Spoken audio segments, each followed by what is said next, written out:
দিন নির্ণয়ের এই ম্যাথগুলো খুব সহজে সলভ করে ফেলা যায়।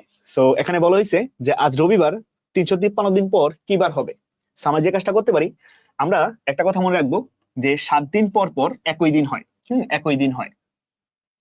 যেমন আজ যদি মঙ্গলবার হয় তাহলে আগামী 7 দিন পর মঙ্গলবারই হবে। বলছে 353 দিন পর। তো আমরা যে কাজটা করব, এই 353 কে আমরা 7 দ্বারা ভাগ করবো। ঠিক আছে, 7 দ্বারা ভাগ করবো। তাহলে এখানে 7 দ্বারা ভাগ করলে হবে 5 7 35।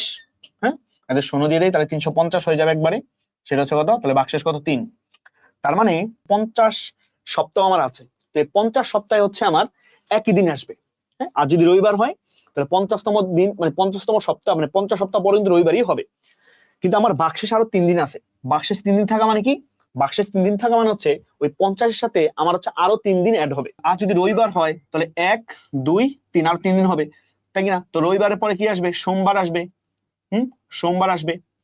তারপর হচ্ছে দ্বিতীয় দিন হচ্ছে মঙ্গলবার আসবে, আর তৃতীয় দিন হচ্ছে আমার কি আসবে, বুধবার আসবে। ক্লিয়ার? তার মানে এই 350তম দিনে কিন্তু হচ্ছে আমাদের আসবে রবিবার, আর তার বাকি 3 দিন পর হচ্ছে আমাদের আসবে হচ্ছে আরো 3 দিন, যেটা সোম, মঙ্গল আর হচ্ছে বুধ। তার মানে 353 দিন পর, মানে আর যদি রবিবার হয় 353 দিন পর আমাদের আসবে হচ্ছে বুধবার। সো এটা হচ্ছে আমাদের অপশন ডি।